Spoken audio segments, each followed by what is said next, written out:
नमस्कार, मैं आपका दोस्त अरुण कुमार आपका इस नई वीडियो में स्वागत करता हूं और आज मैं आपके सामने एक इंटरेस्टिंग टॉपिक लेकर आया हूं। आप सब लोगों के माइंड में क्वेश्चन जरूर आता होगा कि नेटवर्क मार्केटिंग की शुरुआत कैसे हुई, क्या रीजन था, ऐसे ही हुआ में इसकी शुरुआत नहीं हुई होगी, ये आप भी समझ सकते हैं। आप इन सब के क्वेश्चन जानना चाहते हैं तो प्लीज इस मेरे वीडियो के लास्ट तक बने रहिए, जिसमें मैं आपके साथ शेयर कर रहा हूं कि इसकी स्टार्ट कैसे हुआ, क्या रीजन था, ये सारी बातें आपके साथ शेयर कर रहा हूं। बहुत सारे लोग इस नेटवर्क मार्केटिंग को एमएलएम के नाम से भी जानते हैं, मल्टी लेवल मार्केटिंग, या इसको हम डायरेक्ट सेलिंग भी कह सकते हैं। बेसिकली डायरेक्ट सेलिंग का मतलब आप इंडिकेट यही होता है कि हम किसी भी चीज को डायरेक्ट वे में इसको सेल करें। बेसिकली नेटवर्क मार्केटिंग से कंपनी, कंज्यूमर और गवर्नमेंट को क्या क्या फायदा होता है, इसके बारे में भी आपको कुछ चीजें मैं शेयर करूंगा और नेटवर्क मार्केटिंग का उद्देश्य क्या है इसके बारे में कुछ बातें करेंगे। और चलती है, जल्दी से बढ़ते हैं अपने टॉपिक के ऊपर। मैं आपको नेटवर्क मार्केटिंग को एक सही सिंपल भाषा में समझाने की कोशिश करता हूं कि एक्चुअल नेटवर्क मार्केटिंग क्या है, नेटवर्क मार्केटिंग की क्या स्ट्रेटजी है। प्रोडक्ट्स या सर्विस को मैन्युफैक्चरर से कस्टमर तक पहुंचाया जाता है, जिसमें जितने भी एडवर्टाइजिंग कंपनी होती हैं उसे यहाँ से निकाल दिया जाता है। इससे क्या होता है कि कंपनी, कस्टमर और गवर्नमेंट को तीनों को फायदा होता है। तो सबसे पहले समझने के लिए कि इसमें कंपनी का क्या फायदा होता है, इससे पहले हमें समझना होगा कि नॉर्मली ट्रेडिशनल बिजनेस में क्या होता है। बेसिकली आप किसी भी ट्रेडिशनल बिजनेस में आप किसी एड को देखे, किसी एडवर्टाइज को देखे, आप अपने सामान को ऑर्डर करते हैं या परचेज करते हैं, फिर उस सामान को आप इस्तेमाल करते हैं। लेकिन इन सब के लिए यहाँ पर बहुत सारी चीजों में पैसा खर्च होता है, क्योंकि जब आप किसी मैन्युफैक्चरर से आप सामान को लेते हैं तो डायरेक्टली नहीं लेते, वो पहले एक बहुत बड़े डिस्ट्रीब्यूटर के पास आता है जो स्टेट लेवल पर होता है। स्टेट लेवल से लेकर आपको डिस्ट्रीब्यूटर जो आपको मिलता है डिस्ट्रिक्ट लेवल पर आएगा, फिर आपको एरिया पिन कोड पर मिलेगा, फिर आपको छोटी छोटी शॉपों पर मिलता है। वहाँ छोटी शॉप से आप ये सामान परचेज कर सकते हैं।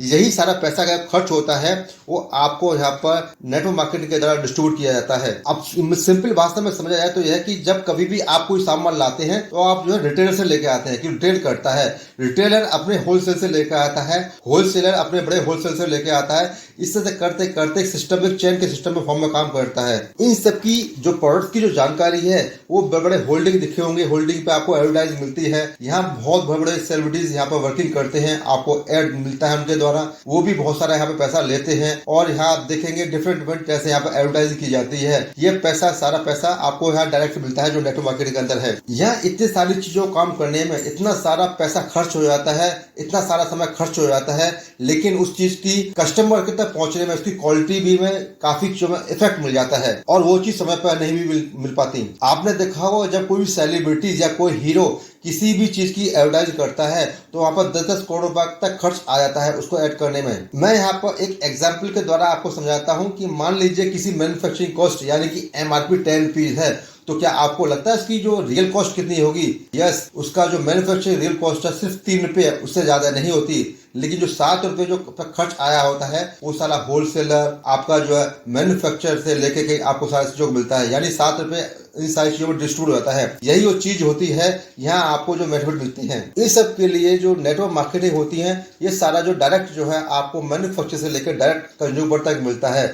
इसमें सिर्फ एक ही इंसान होता है जो डिस्ट्रीब्यूटर होता है, तो मतलब मैन्युफैक्चर से लेकर डिस्ट्रीब्यूटर आपको सारा सामान कस्टमर तक पहुंचाने में हेल्प करता है। और इसमें भी मैक्सिमम जो कस्टमर होते हैं वो भी एक डिस्ट्रीब्यूटर के रूप में काम कर रहे होते हैं। पहले उस चीज को खुद को यूज करते हैं, जब वो सामान उनको खुद को अच्छा लगता है तो वो आगे नए डिस्ट्रीब्यूटर आके उन तक सामान पहुंचाते हैं। यहाँ पर ये देखा जाए तो सिंपल वे में कि एक मैन्युफैक्चरर ने किसी सामान को बनाया और वो डायरेक्ट जो है कस्टमर तक पहुंच रहा है। कंपनी यहाँ पर अलग अलग पैरामीटर के हिसाब से यहाँ पर अलग अलग मीडियम के द्वारा लोगों को ये पैसा डिस्ट्रीब्यूट करती है। यहाँ पर आपको क्लियर समझ में आ रहा होगा ट्रेडिशनल मार्केट और डायरेक्ट सेलिंग में क्या अंतर होता है। अब हम बात कर लेते हैं क्वालिटी की। आप ये देखेंगे ट्रेडिशनल मार्केट के अंदर आपको जो क्वालिटी मिलती है वो तकरीबन एवरेज ही मिलती है, लेकिन यही बात है अगर हम नेटवर्क मार्केटिंग के अंदर कोई प्रोडक्ट को परचेस करते हैं तो वहाँ पर क्वालिटी पर फोकस किया जाता है, यानी कस्टमर को यहाँ पर क्वालिटी बहुत अच्छी मिल जाती है। यहाँ हम बात कर लेते हैं नेटवर्क मार्केटिंग का जो बजट है क्या होता है। ट्रेडिशनल मार्केट का जो मार्केटिंग बजट जो होता है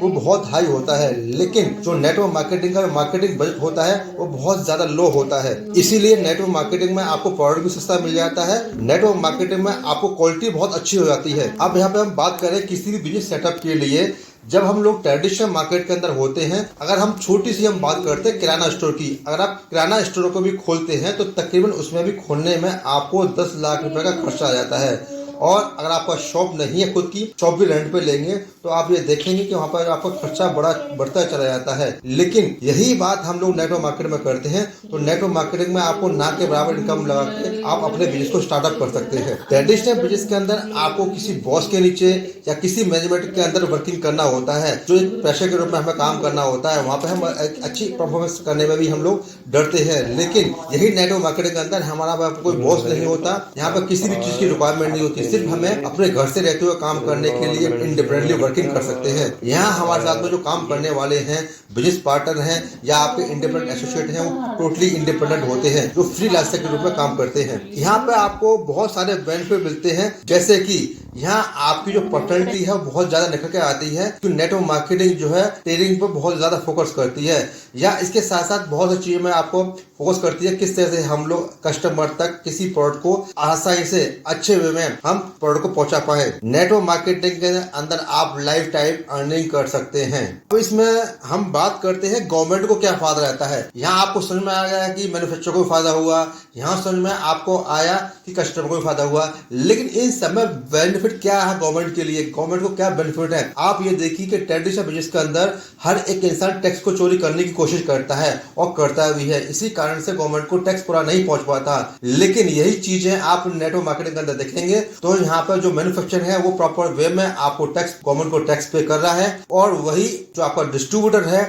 वो भी आपको प्रॉपर 100% गवर्नमेंट को टैक्स दे रहा है। यानी कि कुल मिलाकर गवर्नमेंट को भी यहाँ पर बहुत ज्यादा बेनिफिट हो रहा है। तो अंत में मैं आपको ये बताना चाहूंगा कि इसमें ऑब्जेक्ट क्या उद्देश्य है, मल्टी लेवल मार्केटिंग का या नेटवर्क मार्केटिंग का क्या उद्देश्य है। तो सबसे पहले उद्देश्य यह रहा कि कम प्राइस का प्रोडक्ट्स मिलेगा आपके लिए। दूसरा उद्देश्य यह है कि जो प्रोडक्ट्स आपको मिल रहे हैं वो जल्दी कस्टमर तक पहुंचते हैं। तीसरा उद्देश्य यह होता है कि आपको क्वालिटी अच्छी मिल जाती है और बहुत ही बेहतरीन तरीके से आपको प्रोडक्ट्स मिल रहे हैं। चौथा उद्देश्य यह है कि आपको खुद ही यहाँ पर ब्रांड एम्बेसडर है, आपको यहाँ पर किसी ब्रांड एम्बेसडर की रिक्वायरमेंट नहीं होती, यानी आप ही खुद को प्रोडक्ट को यूज कर रहे हैं, खुद ही आप ब्रांड एम्बेसडर बन जाते हैं। यहाँ आपको माउथ टू माउथ आपको पब्लिसिटी प्रोडक्ट्स की हो जाती है ऑटोमेटिकली। तो दोस्तों मैंने आपको एक छोटा सा एक नेटवर्क मार्केटिंग को एक व्यू दिया है जो आपको समझ में आया होगा। अगर इसके बावजूद कोई माइंड में कोई क्वेश्चन हैं तो आप कमेंट बॉक्स में जाकर मेरे से क्वेश्चन क्वेरी कर सकते हैं। आप यहाँ मेरा टेलीग्राम का लिंक भी मिल जाता है, आप उसमें ऐड हो जाते हैं, आपको बाकी वीडियो का भी आपको इन्फॉर्मेशन मिल जाती है। ये मेरा 10 डेज का चैलेंज के अंदर डेज 5 है, तो मैं आपको मिलता हूँ डेज 6 के अंदर जल्दी से। तो thank you very much, see you soon, bye.